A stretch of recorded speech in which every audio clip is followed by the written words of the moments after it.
Kita belajar mengenai tujuan daripada fungsi turunan. Fungsi turunan yang kamu pelajari itu ada 4. 1. Untuk menentukan fungsi naik atau turun.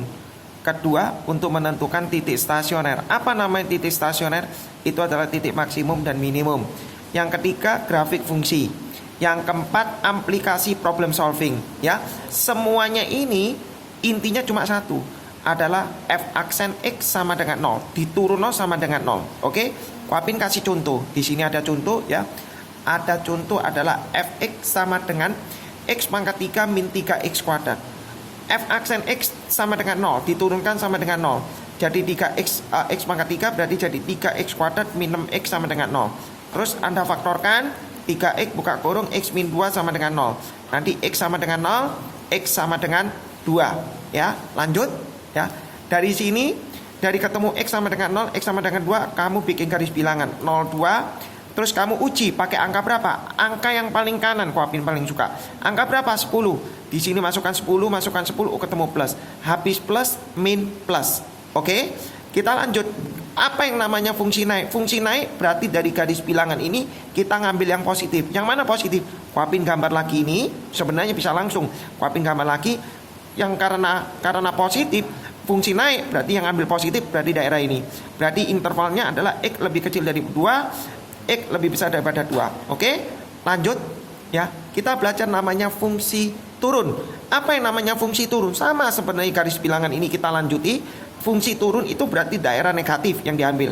Berarti intervalnya adalah x antara 0 sampai 2. Oke? Yang terakhir kita belajar apa yang dimaksud dengan titik stasioner. Titik stasioner itu sebenarnya sama seperti tadi, garis bilangan tadi saya lanjutkan. Ini plus min plus. Nah, dari sebelah kiri ingat, dari sebelah kiri kan positif. Positif naik ke atas. Setelah melewati 0 minus turun. Setelah melewati 2 naik plus. Nah, daerah sini ini kan puncak. Nah, kalau digambar gini ini kan puncak. Berarti ini namanya maksimum. Nah, ini lembah, berarti minimum. Oke? Ya, ngerti ya? Nah, yang dimaksud dengan titik stasioner itu ini dan ini.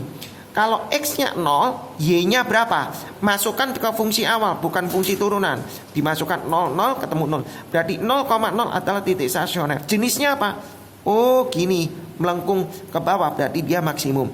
Ya, kalau x sama dengan 2 dimasukkan di y ini 2 pangkat 3 min ini 8 min 12 ketemu min 4 berarti titik stasionernya 2, min 4. Nah, titik stasionernya jenis apa? Jenis minimum karena begini minimum ya. Sekarang yang terakhir kita bagaimana kalau kita mau gambar? Kalau kita mau gambar, Anda tentukan dulu namanya titik potong sumbu x. Ya, ini dulu titik potong sumbu x. Yang namanya titik potong sumbu x ini y-nya 0. Kita bikin tadi grafiknya y sama dengan x pangkat 3 min 3x kuadrat. Ini dinolkan berarti x pangkat 3 min 3x kuadrat ya kan. Ini x kuadratnya dikeluarkan berarti ini ketemu x min 3. Jadi x sama dengan 0, x sama dengan 3. Yang 0 itu di mana? Ini 0. Yang 3 itu di mana? Itu ini. Ya. Nah, yang langkah kedua yang kamu bikin di sini. Oh, ini puncak. Puncak ini adalah 0,0. Berarti begini. Ya. Nah, oh di sini 2, min 4. 2, min 4 gimana? Kurang lebih 2, min 4 itu di sini. Misalnya min 4 di sini. Nah, ini minimum. Nah, ini grafiknya otomatis gini. Nah, ya ini kemana? Ya ini melewati 3 ini. Dapat dari mana 3? Dari sini. Oke, ngerti ya? Jadi ini tujuannya ada 4 untuk menentukan fungsi naik dan turun, titik stasioner, gambar fungsi tadi sudah digambarkan. Yang problem solving nanti bisa mengikuti tutorial berikutnya. Oke, selamat belajar. Bye, keep it.